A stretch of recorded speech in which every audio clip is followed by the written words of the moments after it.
A paz do Senhor, meus irmãos. Por gentileza, tome seus lugares. Louvamos a Deus por mais este momento tão único, singular, particular. Um presente de Deus para as nossas vidas, estarmos aprendendo um pouco mais da palavra. Queridos, todos almoçaram? Top, né? Top o almoço. Vamos lá então a proposta nos dada pela coordenação da IBL é nós falarmos sobre a fidelidade nos relacionamentos. E até na introdução aí, na página de número 53, eu cheguei a expressar, e que é do conhecimento de todos, que os relacionamentos, eles são abrangentes em todas as áreas. Mas eu estou canalizando, e tem também essa proposta pedagógica da IBL, nós enfatizarmos mais essa questão na área ministerial. No relacionamento. Eu volto a repetir, não existe ministério sem se relacionar. Impossível. Eu volto pela segunda vez a enfatizar.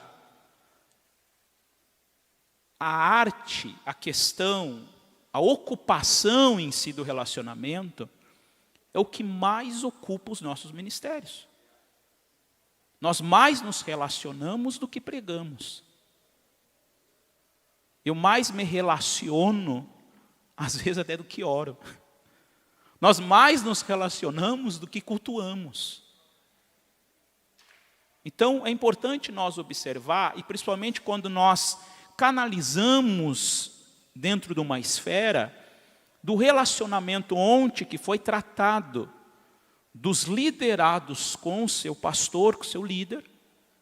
E hoje a nossa proposta é nós falarmos um pouco dessa dimensão do relacionamento entre colegas de ministério, entre colegas de púlpito, entre colegas de atividades. Porque até então ninguém faz ministério sozinho. Não existe ministério solo. E para quebrar, Paulo, na sua primeira carta aos Coríntios, capítulo 12, ele deixa muito bem claro. O reino, a igreja, ele usa a figura de um corpo. A igreja tem um corpo, mas a igreja não tem um membro.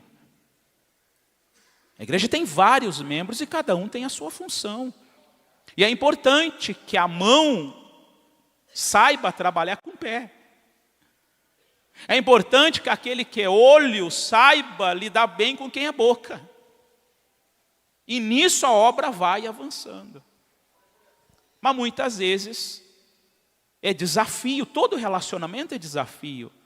Porque é um choque de cultura, é um choque de personalidade, é um choque de gostos, é um choque de visão. E é um desafio esse relacionamento harmônico, esse relacionamento, olha aqui para mim, funcional. Um relacionamento que funcione. Um relacionamento que traga uma edificação. Isso é um desafio de todo obreiro. É um desafio. Eu particularmente hoje estou numa igreja, em algumas subcongregações, onde nós temos ali no hall aproximadamente 30 obreiros. Eu tenho que entender, às vezes, a personalidade de cada um, o jeito de cada um. Para um eu posso chegar e ser mais reto, para outro eu tenho que estar pisando em casca de ovos. É uma loucura, meu irmão. É uma loucura isso aí. Agora, nós vamos hoje falar um pouco deste âmbito entre os colegas de ministério, porque não tem como evitar. Não tem como nós fugirmos dessa questão. Por gentileza, nós vamos para o texto de primeiro livro de Samuel, capítulo de número 30. Coloque para nós versículo 6. Eu estou utilizando, e até mesmo esse material que eu escrevi, que você tem em mãos, ele está sobre a versão revista e atualizada. Nós terminamos ontem nesse versículo 6, onde nós olhamos esse relacionamento, a atitude dos liderados, daqueles 600 homens, com Davi diante do momento de crise. Agora, o que acontece no final desse versículo ali? O que diz ali? Todos juntos vamos ler o final. Porém, Davi se reanimou no Senhor, seu Deus. Mais uma vez. Porém, Davi se reanimou no Senhor, seu Deus. Trago uma palavra aqui para a liderança. Se muitas vezes o liderado não te compreende, tem um Deus que te compreende. Se muitas vezes o ânimo não vem dos companheiros, preocupa não que Deus tem ânimo para continuar a caminhada. Agora, o que acontece nisso aí? Davi se reanima. Graças a Deus por isso. Ele chama Abiatar, filho do antigo sacerdote que Saul tinha mandado matar. E Davi era crente. Davi consulta a Deus. Diz: Abiatar, traz a estola sacerdotal. Os versículos anteriores, na consequência vai falar isso. Traz aí a estola. Vamos buscar o Senhor. E ele busca a Deus, ele faz algumas perguntas para Deus, dizendo: perseguirei eu o bando, versículo de número 8, vou alcançá-lo? E o Senhor responde para ele: sim, você vai alcançar, e você vai recuperar tudo que vocês perderam. O que acontece? Davi pega os seus 600 homens e vão com o objetivo de ir atrás deles. Por ter buscado a Deus, Deus coloca um egípcio, que era servo dos amalequitas, que ficou no meio do caminho. E eles encontram esse egípcio, dá de comer, foi abandonado já há alguns dias, porque estava doente, dá de alimento, recupera as forças deles, e Davi pede ajuda. Onde é que estão os amalequitas? E ele mostra o caminho. Só nesse período que eles estão indo, a partir ali do versículo 7, até os versículos aqui de número 10, põe o versículo de número 10 por gentileza.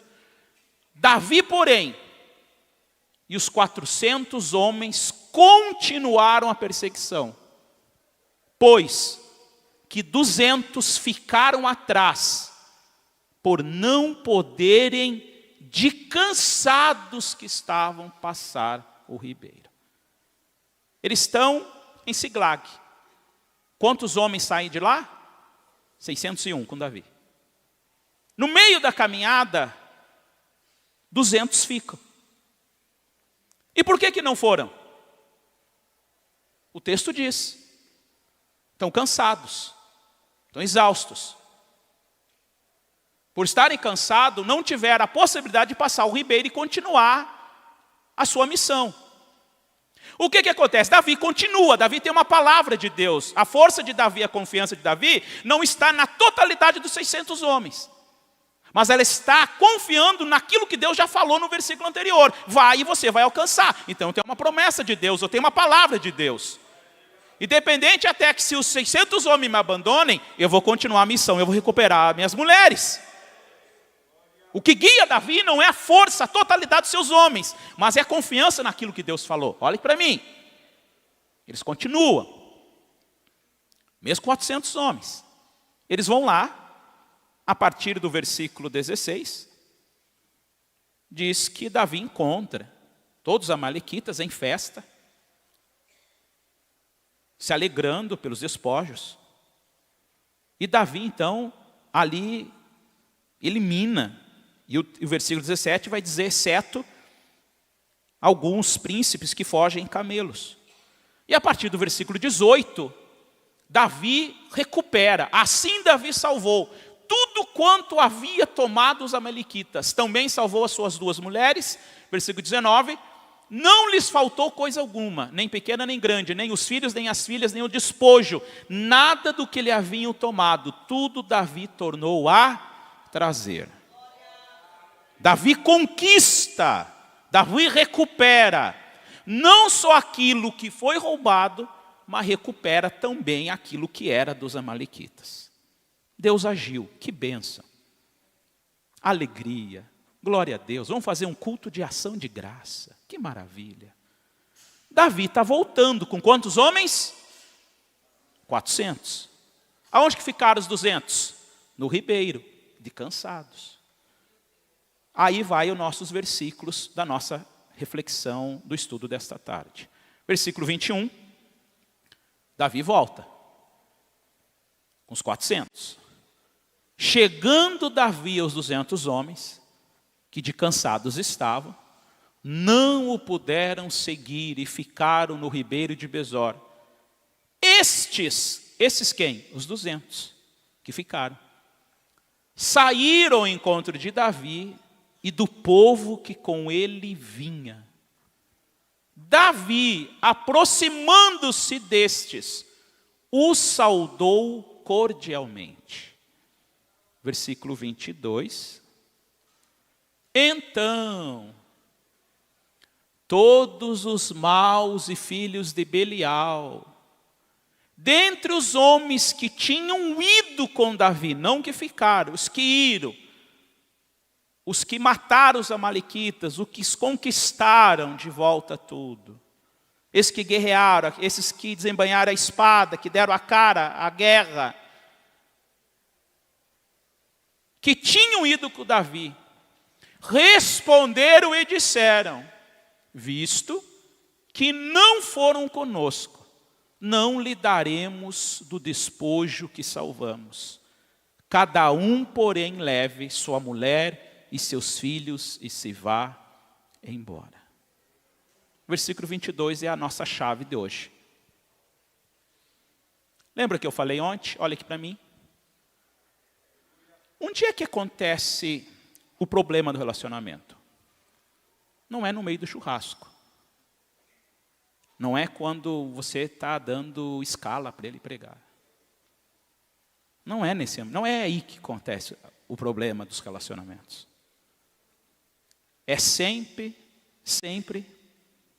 a partir de um ambiente aonde está uma crise e um desgosto de uma parte e de outra. O que acontece com os 600 homens? Há dois grupos. Os grupos dos que foram e o grupo dos que ficaram. O grupo dos que foram reclamam pelos seus direitos. Tem agora uma crise relacional. Existe agora uma infidelidade no relacionamentos, não agora com Davi, mas agora entre eles. Então esse problema de não saber se relacionar, ele é recorrente. Não é só uma vez. Não aconteceu só com Davi. Acontece agora com seus companheiros. E às vezes o que me chama a atenção, o que nos impede, em algumas situações, de muitos obreiros avançarem no ministério, muitas vezes não é a falta de capacidade, é a falta de relacionamento. Gente capacitada, graças a Deus, temos um monte. Às vezes não avança, por falta de saber se relacionar. Tem uma crise. E quando nós olhamos isso aí, eu te convido você a abrir na página 54, eu destaco o texto, e eu estou fazendo aqui uma exposição desse texto. O texto nos oferece, no mínimo, 3 comportamentos desses 400 homens. Na verdade, não é os 400, é alguns. É alguns.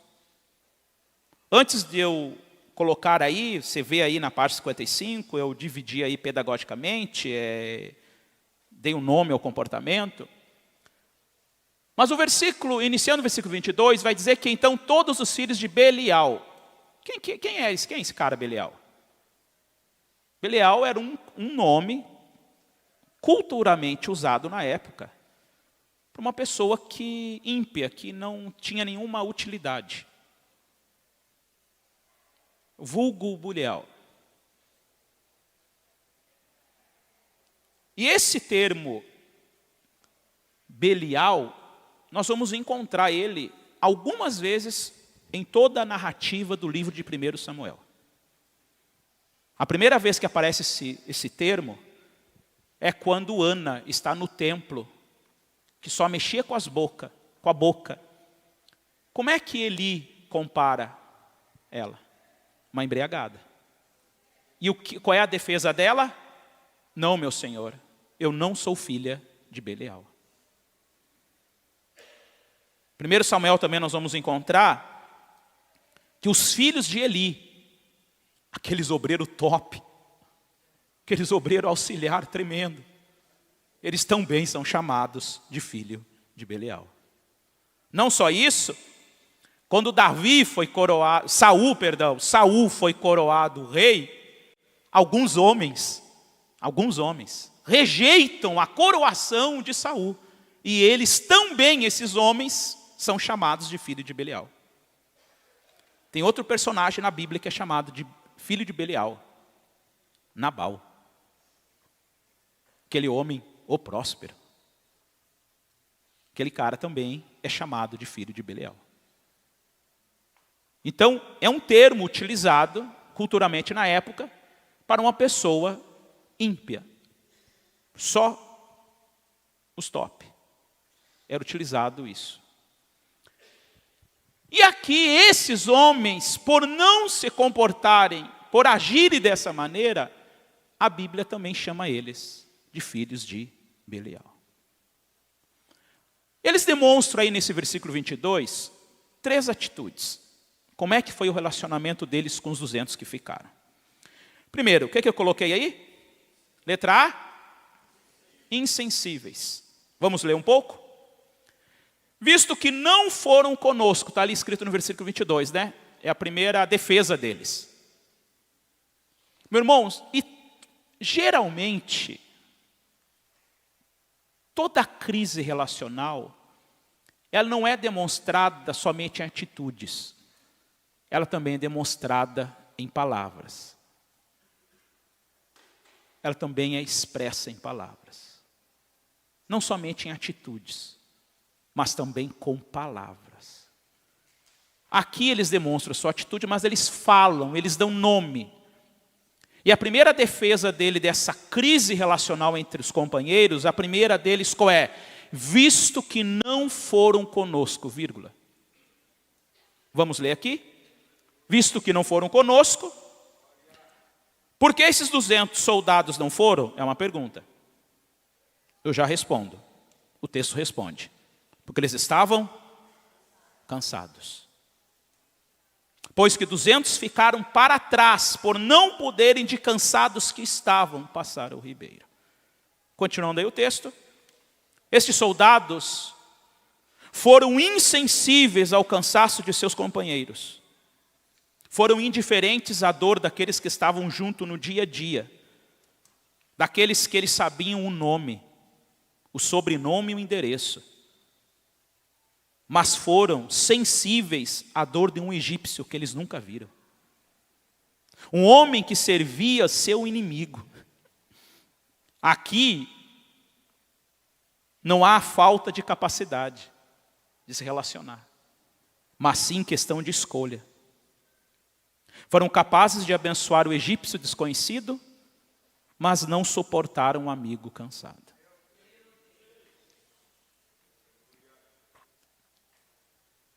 Eles eram sensíveis à dor daquele que eles queriam. Porque quem encontra o egípcio, não foi os 200 que ficaram, foi os 400. Por encontrarem um homem que eles não conheciam, estava servindo até então seus inimigos, eles foram sensíveis à dor daquele egípcio. Está cansadinho? Dá uva, dá leitinho, põe para dormir, traz aqui no colinho. Está com sede? Toma aguinha. Quer um churrasquinho? Vamos fazer agora. Cuidaram do egípcio. O egípcio até dormiu. Cuidaram dele. Que lindo esse comportamento. Mas diante dos seus companheiros de batalha, de luta, eles não foram sensíveis. E não foram, não é porque não quiseram. Não é porque eram irresponsáveis. Não foram justamente porque estavam cansados. Eles foram insensíveis à dor dos seus companheiros. E nós temos que entender que na caminhada ministerial nós também cansamos. O ministério também gera certo cansaço. É luta espiritual. É pessoas contra. É uma diversidade de problema que contribui e favorece para o cansaço. Somos humanos, cansamos, faz parte. Mas esses homens foram insensíveis à dor do companheiro. Foram insensíveis, não aceitaram, não entenderam. Lembra que eu falei na aula passada? Qual era uma das marcas desses homens? A conveniência. Porque não esqueça que quando eles foram lutar foram lá na casa lá no versículo lá de Nabal, no versículo 25, não foi os 600. Foi 400. Onde que ficou os 200? Cuidando da bagagem. Por que para quando for Nabal houve a compreensão? É porque estava servindo. Quando serve, a gente tem compreensão. Quando está servindo para alguma coisa, a gente é sensível. Mas a partir do momento, quando não serve mais para nada, muitas vezes ocorre essa insensibilidade ao companheiro que está cansado.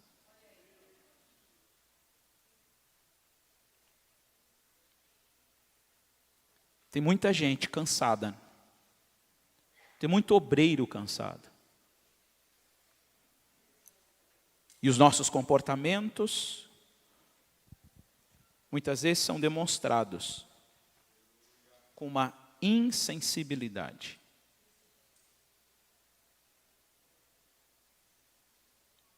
O segundo comportamento deles, e o tempo voa, eu coloquei, eles são egoístas. Esses filhos de Belial são homens egoístas. Olha o que diz a outra parte do versículo 22. A primeira é, visto que não foram conosco. Olha o que diz depois do versículo. Não lhe daremos do despojo que salvamos. Que coisa bonita que nós salvamos. Você já viu? Sempre em primeira pessoa, né? Eu salvei. Fui eu lá guerrear. Eu salvei. Egoísta. O que é o egoísta? Aquele que pensa em todos. O que é o egoísta? Pensa em si mesmo. Vamos ler aqui o texto. Não lhe daremos do despojo que salvamos. Ponto. Esses soldados não quiseram repartir o espólio, aquilo que se tirou do inimigo depois da vitória. O egoísmo, preste atenção nisso, os impediu, um comportamento, obreiros egoístas, impediu de observarem algumas coisas. Primeiro, se apropriaram de coisas que não lhe pertenciam. As coisas deles são deles. Mas Números 31, eu coloquei aí Deuteronômio 20, já tinha uma orientação da repartição dos despojos. Então todo despojo não é meu, eu tenho que repartir. Então a partir do momento da atitude deles de não querer repartir, eles se apropriaram daquilo que não é deles. Egoístas. Veja que eu coloquei depois dos versículos aí, de Deuteronômio 20. Como todo egoísta, não pensaram nos demais. Não basta ganhar mais, tem que ficar com tudo. Além de recuperar tudo que foi levado pelos amalequitas, trouxeram mais coisas. Está nítido ali no versículo 18 e 19. Mesmo repartindo, estavam indo no lucro. Egoístas. E todo egoísta, geralmente, ele se apropria daquilo que não é dele.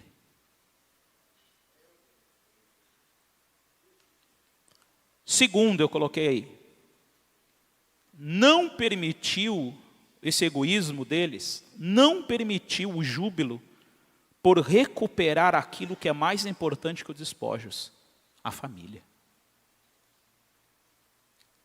Eles poderiam estar muito alegres, porque recuperaram as suas mulheres e seus filhos.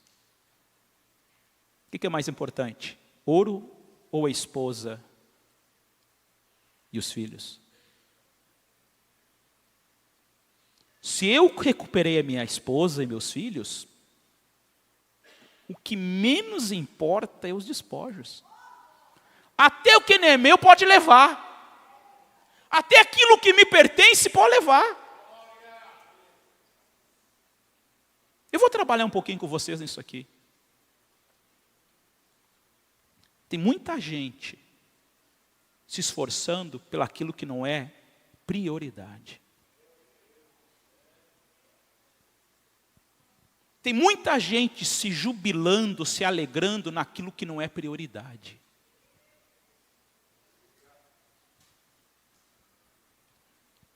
Coloque para nós, por gentileza, 1 Coríntios 9, 26. Não está aí na apostila, mas você pode acrescentar esse versículo. Paulo está falando da carreira do ministério. Está falando para ministros aqui, 1 Coríntios 9, nesse contexto. Ele está falando que faz parte dessa caminhada, ele está dizendo dele como obreiro, ele como ministro. Aquele que está correndo, aquele que está em movimento, aquele que está indo para uma direção. O que ele está dizendo? Assim corro também eu, não sem meta, assim luto. O que ele está dizendo? Todo o meu esforço tem um alvo. Todo o meu empenho tem um objetivo. Você está servindo na igreja? Estou. Para quê? Está pregando? Para quê? Está servindo a Deus? Para quê? Está pastoreando? Para quê? Paulo tinha isso na ponta da língua. Eu estou correndo, estou sofrendo, mas eu tenho uma meta, eu tenho um objetivo. O que aparece algumas vezes é que tem muito obreiro se esforçando, mas não sabe para onde vai. Não tem meta, não tem objetividade. Ou talvez até tenha, mas não é aquilo que é prioridade. Não é aquilo que importa. Penso eu, e compartilho isso. O que fez aqueles soldados levantarem e irem atrás dos inimigos, não era simplesmente matar os inimigos, mas recuperar sua família. Você está indo para quê? Para pegar o ouro dos amalequitas? Não, para recuperar minha esposa. Por que você vai com tanta essa fúria como soldado? Por que você vai lá? Vou recuperar meu filho que está lá. Mas quando mostram esse comportamento com seus colegas, eles estão demonstrando que não foi pela sua família. Você sabe para que você está correndo no ministério? Qual o objetivo? Paulo dizendo, eu corro, mas não como corre sem meta.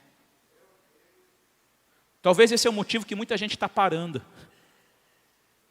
Porque não tem meta. Mas que a nossa meta continua sendo ainda a glorificação do nosso Deus. O nosso objetivo ainda continua sendo a edificação da igreja. O nosso objetivo ainda seja, os obreiros estão correndo, a igreja está correndo para quê? Para a glória de Deus. Para quê? Para pregar a palavra. Para quê? Para edificar a igreja. Terceiro, volte para a apostila, por favor. Eu coloquei um terceiro, o egoísmo impediu. O terceiro, a vitória sobre os amalequitas.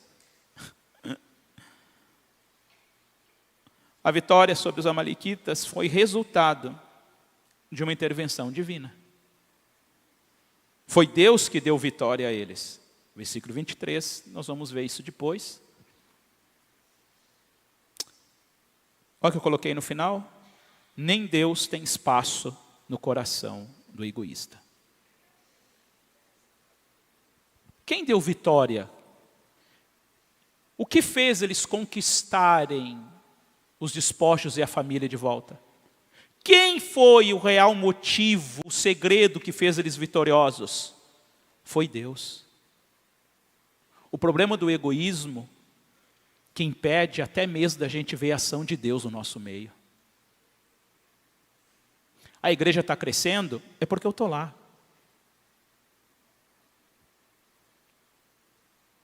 Salvou 20 almas, é porque eu preguei. Está daquele jeito porque eu estou lá. Está daquele jeito porque eu estou administrando. Não é nada. Ilusão.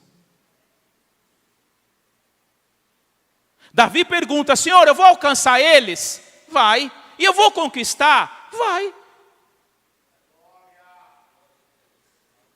E o versículo 23, porém Davi disse, não fareis assim, irmãos meus, como que nos deu o Senhor. Davi sabia que não foi por força dele, não foi por habilidade dele, mas foi porque o Senhor determinou uma vitória. Glorifica a Deus que você está bem no ministério, porque se não é Ele, meu irmão. Louva a Deus porque é Ele que tem te usado. Louva a Deus porque a igreja está crescendo. Louva a Deus que Deus te usa. Louva a Deus que tem agendas. É Ele. É Ele que levanta ou é Ele que abate. É Ele que abre porta ou é Ele que fecha. Tem muita gente com esse comportamento.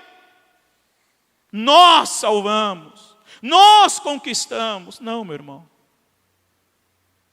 Coloque para nós 1 Coríntios, capítulo 3. E os versículos... 1 Coríntios 3, versículos 6 e 7. Eu plantei. Paulo está falando. Apolo. Mas o crescimento veio de quem? Veio de quem o crescimento, irmão? A igreja está grande? Quem deu o crescimento? Está crescendo a igreja? Deus está te usando? Deus está abrindo as portas? Deus está salvando? Quem é que está fazendo isso, irmão? Você pode dizer, é Deus. É Deus na minha vida, é Deus na igreja, é Deus no ministério, é Deus que está dando o crescimento.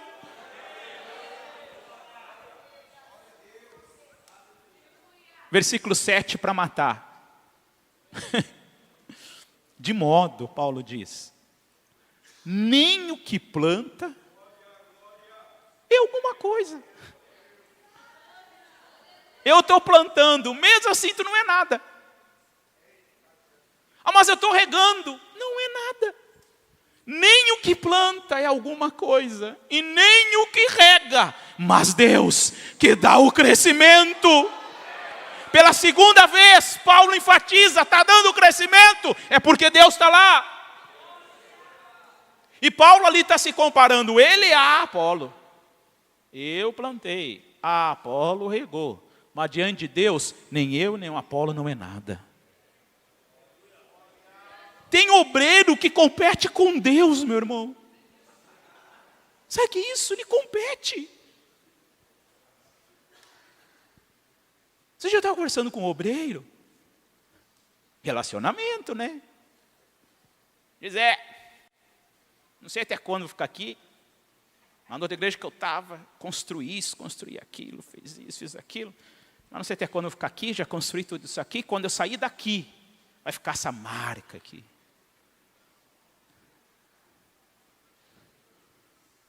De quando eu sair daqui, eu quero que essas almas estejam um dia no encontro com Deus. Se fez é porque Deus deu recurso. Fez é porque Deus colocou gente para te ajudar. Fez porque Deus soprou a sua bênção ali. Vamos parar de se apropriar daquilo que não é nosso. De estar trazendo honra que não é nossa.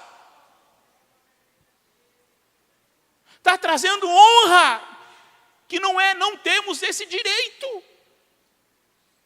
E muitas vezes os nossos comportamentos são igual dele de egoístas.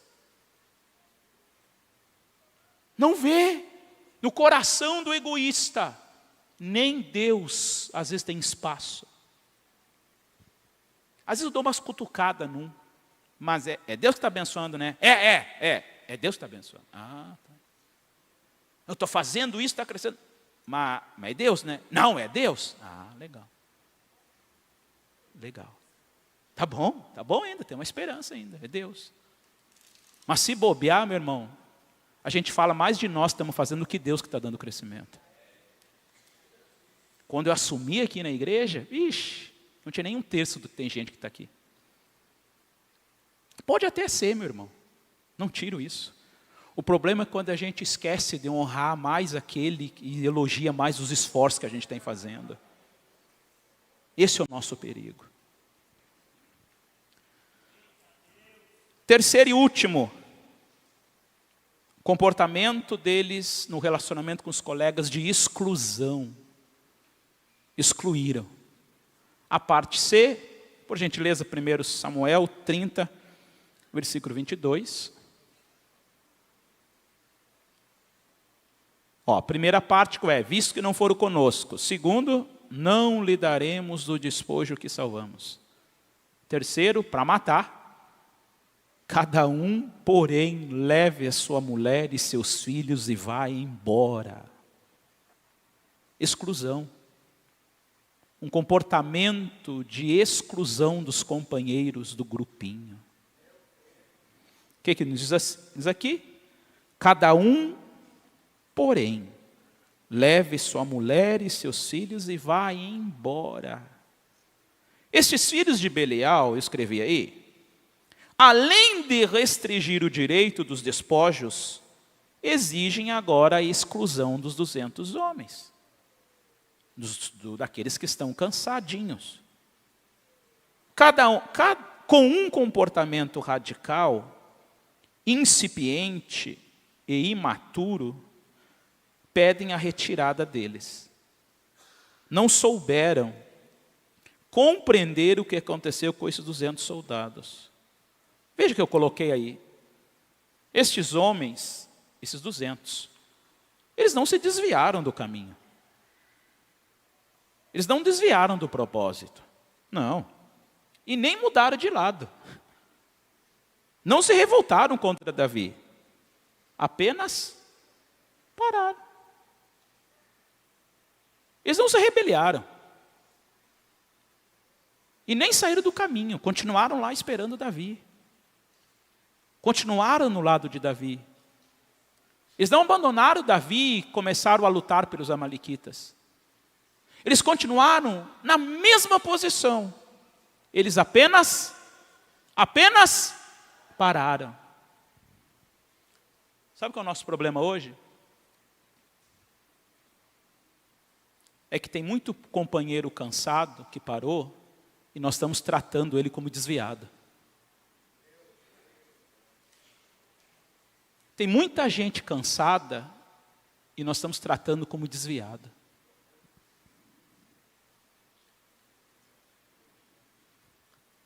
Por nós não sabermos lidar com a dor do companheiro, nós excluímos. É mais fácil excluir do que cuidar. É mais prático, é mais rápido. Cuidar dá trabalho, tem que ter tempo, tem que estar orando, tem que estar atendendo, tem que estar fazendo visita. Dá trabalho cuidar. Então é mais fácil excluir, sai daqui.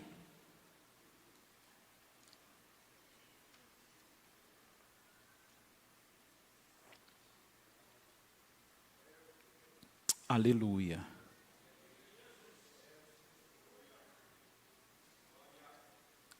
Aqueles homens, eles não quiseram reconciliar, trazer para junto os que ficaram. Vem junto. Temos mais guerras para enfrentar. Companheiro, está cansado? Toma tua mulher, teus filhos. Pega aqui um alimento dos amalequitas, toma o que é seu. Descansa. Daqui uma semana nós vamos reunir. Vamos erguer Siglac de novo. Vencemos os amalequitas, mas tem os filisteus ainda, tem o próprio Saul pela frente. A batalha não parou. A batalha, o objetivo ainda não parou, a luta continua, a obra não parou, vão continuar juntos, a gente espera, recupera lá, fica com a família, tira umas férias e volta para continuar de novo.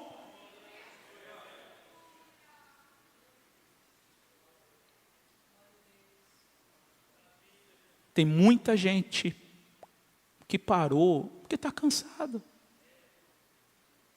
Eu já tive que parar uma vez. Já tive. E não foi muito diferente o tratamento que eu recebi, igual desses aqui. Não foi muito diferente, não. É só quem precisou parar um dia que sabe o que esses homens passaram. Já parou para pensar por que aquele companheiro parou de vir? E sabe por que muitas vezes não está na igreja? Mesmo cansado, ele prefere não ficar na igreja? Porque às vezes o nosso ambiente não é terapêutico. É de juízo. É de exclusão. Que ambiente tem no nosso meio com os companheiros? Porque quando está pregando, quando está contribuindo, ele está servindo para alguma coisa. Porque quando para, ele não consegue contribuir com nada. Então, já que não está contribuindo com nada, vão tirar para dar lugar para outro. É mais fácil a gente excluir do que cuidar. Ah, tem gente na fila, a fila anda. Não é isso que a gente fala? A fila anda. Eles pararam aqui, irmão, não é porque pecaram. Eles não pararam a caminhada porque pecaram, porque se rebeliaram. Aí é diferente. O comportamento sim é diferente. Eu estou falando de gente cansada, irmão. Não estou falando de desviada. Estou falando de gente cansada.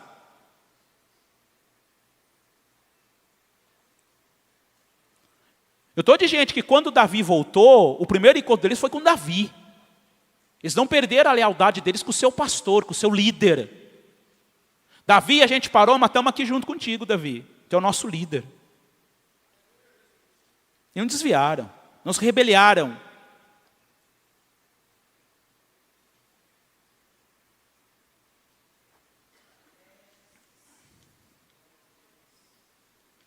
E de maneira muitas vezes silenciosa,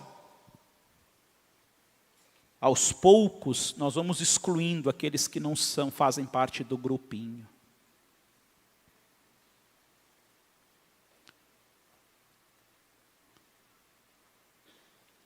O grupinho, a mesa, né, a bolha. A minha bolha social, a minha bolha. Minha bolha. Minha mesa. Lucas 9, coloque para nós, por gentileza. Lucas 9.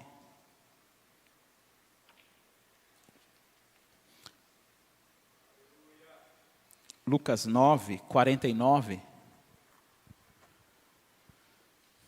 Esse texto, meu irmão, é coisa linda. Você lê todo o contexto de Lucas 9, é fantástico. Falou João e disse: Mestre, nós vimos certo homem, que em teu nome, é crente, expelia demônios. Não é que ele estava tentando expulsar demônio. Ele alcançou o objetivo. Ele alcançou. Nós excluímos ele. Nós proibimos. E ele justifica para Jesus. Qual é a justificativa deles? Vamos ler todos juntos? Porque não segue conosco. Próximo versículo. O que Jesus disse para eles? Mas Jesus lhe disse: não proibais. Pois quem não é contra vós, outros, é por vós. Você não está percebendo que ele está fazendo algo que eu já mandei? Se ele está repreendendo, não é pelas forças dele, é pela autoridade que está sobre ele.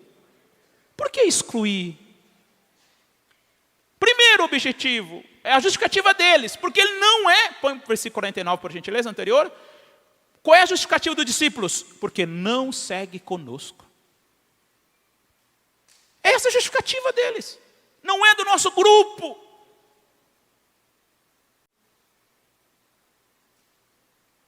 Não é do nosso meio. Não faz parte da nossa mesa. Então exclui. Aí nós olhando para Lucas 9, eu olhando para Lucas 9, eu até começo a entender por que eles excluíram. Sabe por quê?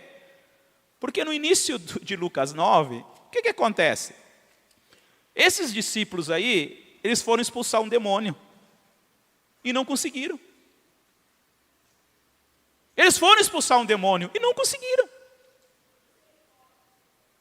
Mas quando encontra alguém que consegue, talvez esse alguém é ameaçador, é concorrente. Eu fui expulsar demônio e não consegui, agora vem um que nem tem nome e nem anda com Jesus, conseguiu, eu vou perder meu lugar. É mais fácil excluir do que abraçar. Rapaz, vou te levar para Jesus. Você pode ser um dos nossos. Não um dos 12, mas pode ser um dos nossos. Vou junto. No início de Lucas 9, a partir do versículo 37, eu digo no início desse contexto, eles não conseguem expulsar um jovem que está empossessado. Versículo 37 ao 43 é perícope, que os discípulos foram repreender um demônio e não conseguiram. Por que não conseguiram? Jesus fala. Aí quando encontra alguém que está fazendo, quer excluir. Então nós temos, como esses homens, nós temos uns comportamentos. Nós corremos o risco de termos alguns comportamentos igual desses. Põe o versículo 1 Samuel 30, 22. Mostra aí essas três atitudes, essa infidelidade relacional entre os companheiros. Um comportamento, como nós vimos, de insensíveis, de egoístas, e um comportamento de exclusão dos companheiros. Como é que está? É uma pergunta que tem que ser feita. Ela precisa ser feita nesta tarde. Vamos mudar esse modo operante. Como é que tem sido o nosso comportamento?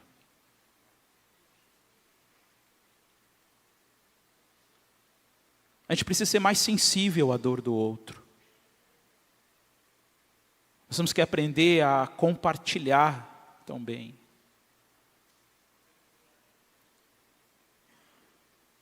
Não faz muito tempo que eu ouvi de um companheiro dizendo que numa reunião de obreiro, 1 ou 2 levantou e diz assim: veio gente nova para cá, agora só eles têm escala, e nós? Esqueceu de nós? Nós já estávamos aqui antes. Isso acontece. Só ele prega agora, só ele canta. Às vezes sim, pode até ocorrer alguma margem. Mas é aquele comportamento, aquela síndrome de propriedade. Eu estou aqui desde que eu plantei a igreja. Não dá nada. Eu fui um dos fundadores da igreja. Quem morreu na cruz foi Jesus, não foi você não.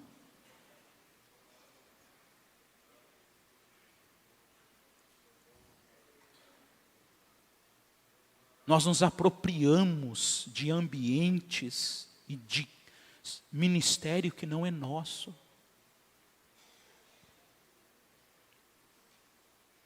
Nós nos justificamos em autodefesa por coisas que não faz nenhum sentido.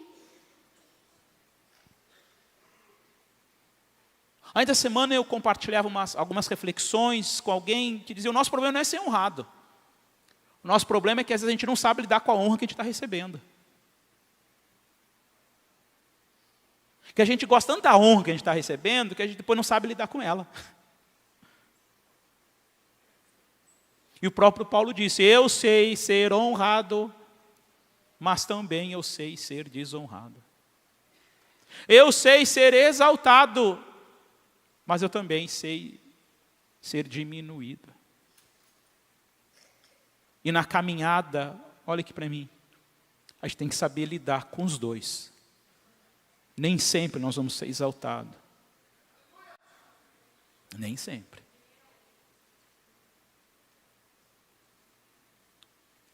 É bom ser diminuído? Claro que não estou dizendo que é bom. Mas às vezes temos que passar por isso.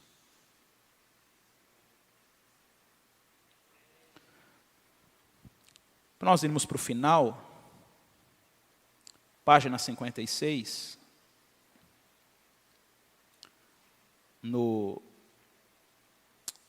diz assim no primeiro parágrafo: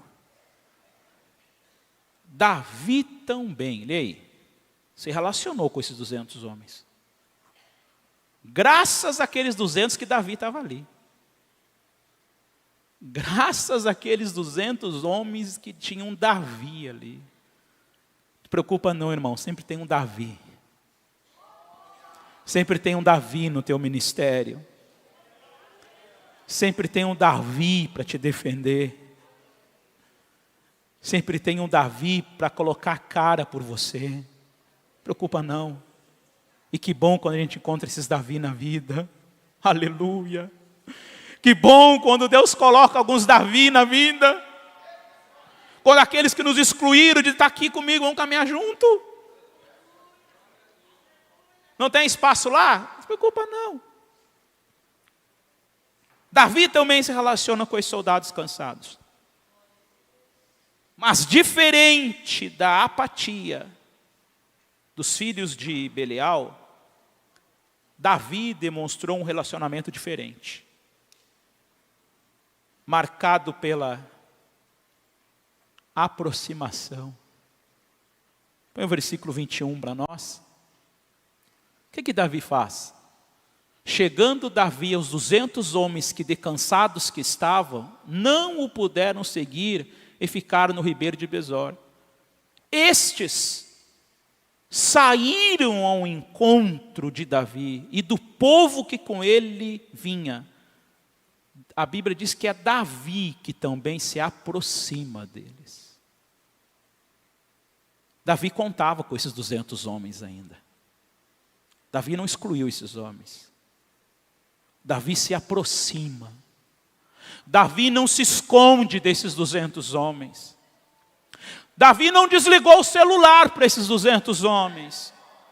Davi não mudou de telefone por causa desses 200 homens. O gabinete pastoral continuou aberto para esses 200 homens. Davi se aproxima deles. E sabe o que me chama a atenção?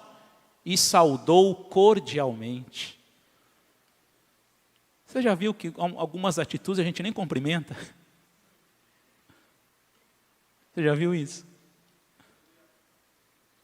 Talvez aqueles 200 homens, porque eles vão ao encontro de Davi e do povo que com ele vinha. Passou por um, não cumprimentou, passou por outro, não cumprimentou. Não, alguma coisa está acontecendo aqui. Mas Davi, a Bíblia diz que vai ao encontro desses 200 homens. É um comportamento de aproximação. Segundo, o que eu coloquei aí? Davi se posiciona. Um posicionamento de defesa. Olha o versículo 23. Porém, Davi disse: não fareis assim, irmãos meus. Davi trata esses homens com o que nos deu o Senhor, que nos guardou e entregou às nossas mãos o bando que contra nós vinha. Olha o que Davi diz: não faça assim. Não faça assim com seus irmãos. Depois se posiciona diante daquele conflito relacional. Davi se posiciona em favor desses 200. Davi dá cara a tapa em defendê-los. E mais uma vez Davi ainda orienta esses filhos de Belial dizendo: e não esqueça que foi o Senhor que nos deu a vitória, não foi por causa de vocês. Vocês querem tocar trombeta ao seu favor, mas não. Venceu porque Deus deu uma ordem, porque veio uma resposta do céu, porque senão vocês iam perder. Não esqueça disso. Davi se posiciona. Terceiro e último, versículo 24. Sabe o que Davi faz?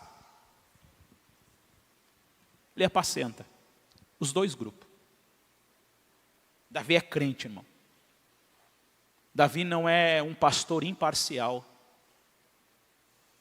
Porque se os 200 são importantes, os 400 também são. Davi apacenta os dois grupos. Não tem o queridinho. Todos são importantes para Davi.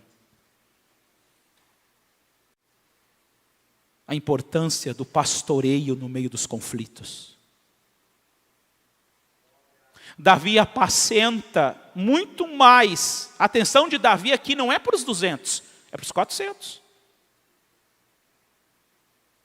Davi pastoreia dizendo: quem vos daria ouvido nisso? Davi primeiro diz assim para eles: vão pensar, o que vocês estão propondo, vocês não vão ganhar débito. Vocês estão com umas ideias aí, que vocês não vão encontrar ninguém que vai seguir. O que Davi está dizendo? Ninguém vai dar ouvido a isso de vocês. Ninguém vai dar ouvido, ninguém vai dar atenção. Ontem eu falei assim: cuidado com quem você empresta os ouvidos. Hoje é o contrário. Cuidado, meu irmão. As ideias que você está falando aí. Não é todo ouvido, não é em todo ouvido que vai se encaixar as tuas ideias. Não é todo ouvido que vai se encaixar as tuas ideias. Para, rapaz, tu acha que você vai conquistar, tu acha que você vai influenciar os outros? Não vai, não.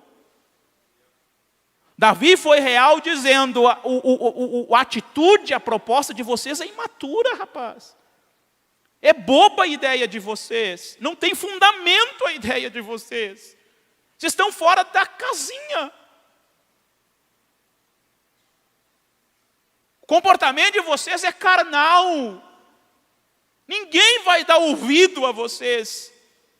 Tem muitos companheiros que a gente volta e meia tem que falar isso. Calma, rapaz, tua ideia aí não vai longe, não.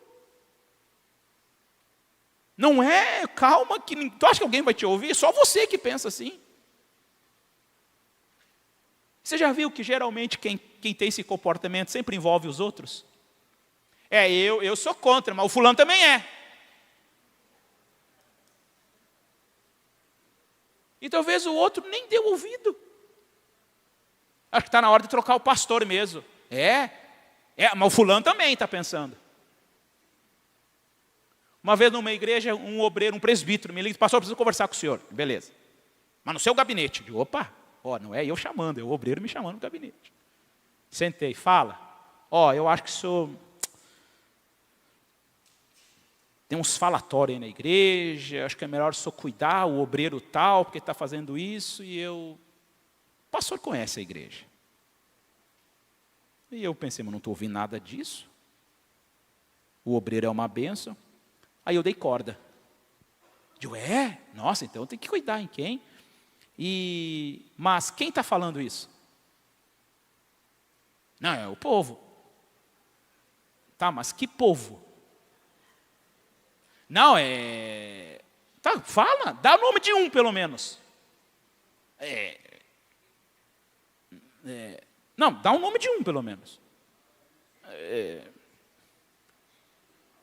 Digo: tá, mas o que você acha disso que estão falando? Eu concordo com eles. Tá, mas com eles quem? É o povo. Então, não é povo, é você então que está falando. Aí eu pastoreei, cuidei. Não, meu filho, é um pensamento seu. O irmão é uma benção. É que como você não vem na igreja e ele vem mais, eu vou ter que dar oportunidade mais para ele. Você falta bastante culto, como é que eu vou te dar oportunidade, criatura? Então não é os outros, é você. Pastor, sou eu. Cuidado com gente que está envolvendo os outros numa guerra que é dele, não é dos outros.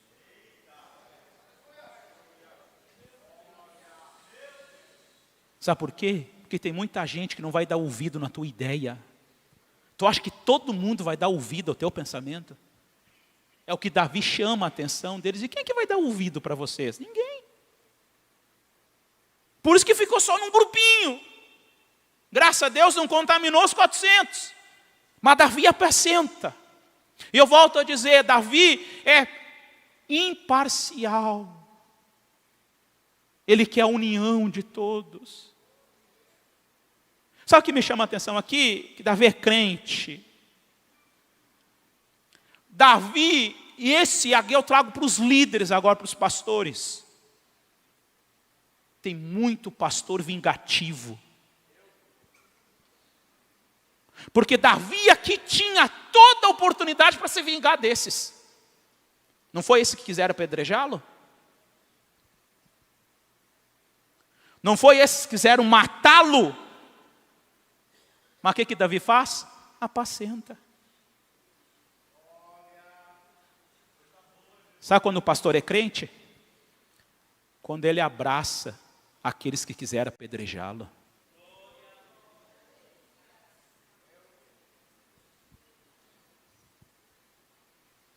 Esse é um exercício constante que todo líder enfrenta.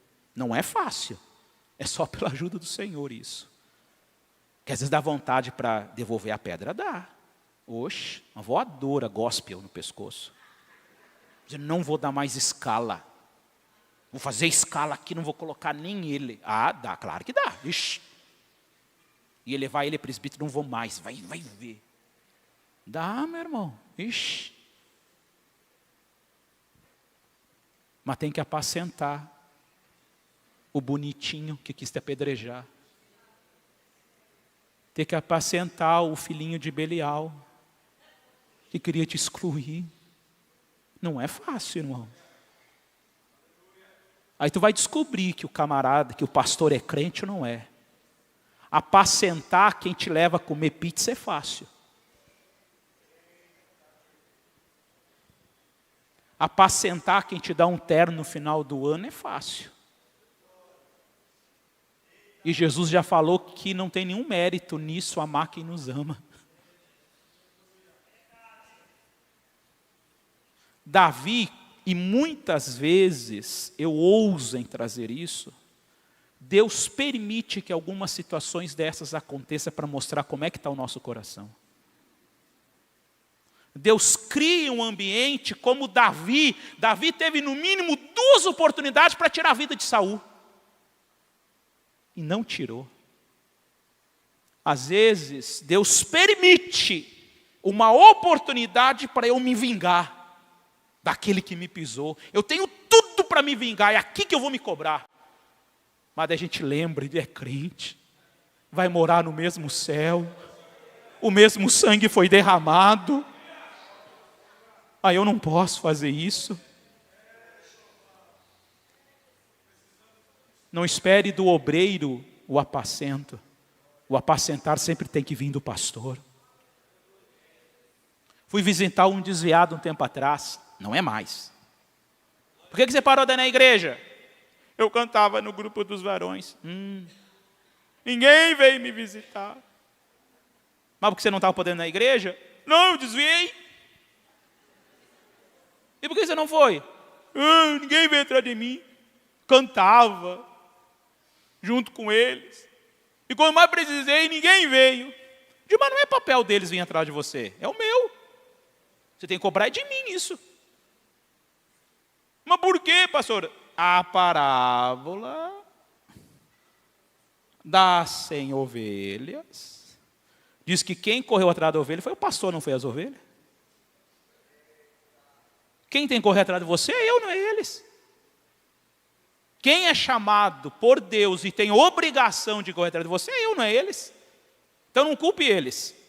Se você tem que cobrar, cobre do pastor. No caso sou eu. Não, mas o senhor é novo na igreja. Então não tem culpado. Vamos voltar para a igreja. Voltou, é uma bênção. Ele e a esposa, na glória de Deus, estão lá servindo a Deus, sendo uns membros abençoados. Eu que tenho que correr atrás, não é os outros. Eu tenho que vir atrás de você. Davi é crente, irmão. A sorte, a bênção daqueles filhos de Belial, porque eles tinham Davi como pastor deles. Se aqueles homens dependessem de alguns pastores, estavam perdidos. Era oportunidade, ouro de se vingar. Mas Davi apacenta. Nós precisamos de comportamentos de apacentar o rebanho. E Davi tinha tudo para ter um grupinho para o lado dele. Já que eu vou defender os 200, vamos me defender deles agora. Se eu der um passo aqui de confrontar eles, eu tenho 200 que vai me ajudar. Mas Davi apacenta a todos. Uma coisa que me chama a atenção, Davi apacenta eles, cuida deles. E quando Davi está dizendo, quem vos daria ouvido nisso? Davi está trabalhando nisso. Vigia nas ideias que você tem. Irmão, tem tanto pensamento no meio da igreja, que Jesus nem está no meio disso. Quer ver uma coisa? Abra lá a sua Bíblia, eu coloque para nós, meu filho. Lucas, para nós irmos já orarmos. Lucas 12. Lucas 12. O versículo 13 e 14. Lucas 12. Olha o que diz ali. Neste ponto, um homem que estava no meio da multidão lhe falou: Mestre, faz um pedido para Jesus. Mestre, ordena a meu irmão que reparta comigo a herança. Era uma briga o quê? Familiar, não era? Uma briga de irmãos, de maninhos. Papai morreu, mamãe morreu, deixou umas terrinhas. Deixou lá uma Paraty 98 para... Estão brigando lá, tem que fazer um inventário. E não chegam a um acordo os dois. Uma briga. Aí eles levam essa briga para Jesus, dizendo: Jesus, nos socorre nisso, nos ajuda. E um irmão entregando ao outro irmão: você não está vendo que o meu irmão não quer me ajudar? O que Jesus responde? Versículo 15. Não, versículo 14. Mas Jesus lhe respondeu: homem, quem me constituiu juiz ou partidor de vós? Eu estou dizendo, quem disse que eu quero fazer parte disso? Vocês estão me envolvendo num assunto que eu não quero participar. Eu não sou partidor. O que é partidor? Aquele ofício somente na área jurídica, que se ocupa em repartição dos bens. Eu não sou partidor. Eles quiseram envolver Jesus em um ambiente, numa área, que Jesus não diz, eu não faço parte disso, não me envolva em briguinhas de vocês, que eu não faço parte disso. Tem muita gente envolvendo Jesus em coisas que ele está dizendo, eu não faço parte disso. Cuidado em envolver Deus nas coisas que é tua criação, não dele. É sua confusão, não dele. São as tuas brigas, não a dele. Jesus, me ajuda. Tem muita gente levando assunto para Jesus, que ele diz, mas quem, é o que Jesus convida esses homens a dizer, quem lhe disse? Quem é que me deu? Quem é que me colocou nessa posição? Porque eu não tenho essa posição. Eu não quero me envolver nisso. E tem muitas áreas que nós estamos envolvendo Jesus, que ele não está fazendo parte disso. Agora, se são assuntos de glorificação a Deus, ganhar almas, edificação à igreja, Jesus está lá. Jesus está lá. Nós encerrarmos.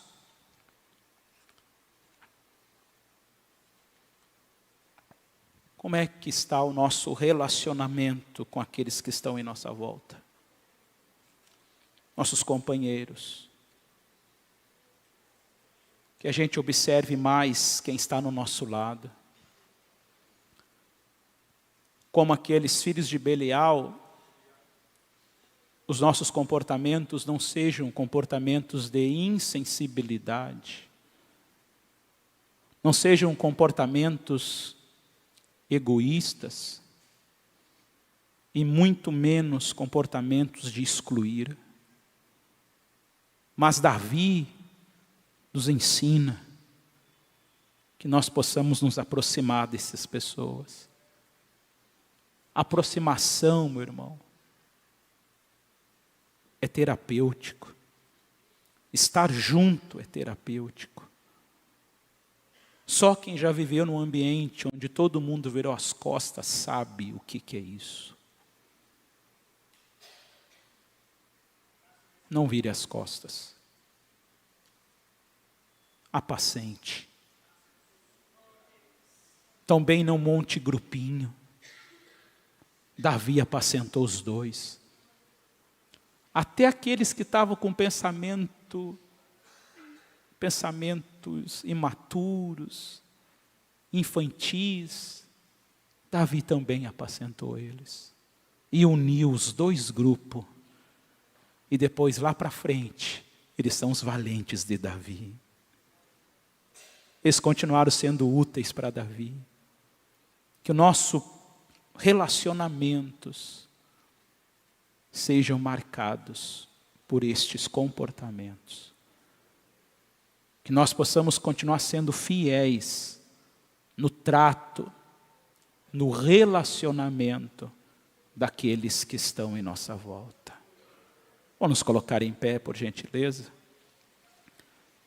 Convido o pastor Elias para fazer essa oração. Por favor, pastor.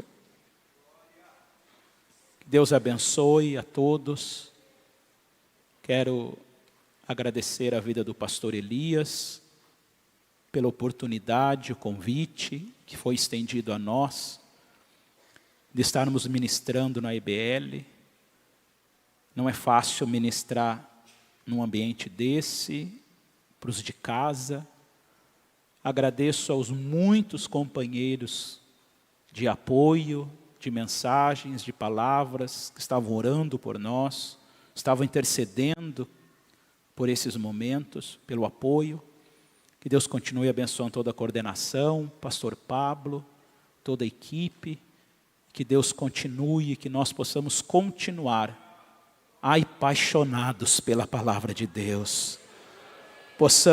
A Bíblia diz, Jesus disse que a verdadeira ovelha não é aquela que fala, mas é aquela que principalmente ouve a voz do seu pastor. Nós possamos ouvir mais a voz do nosso pastor.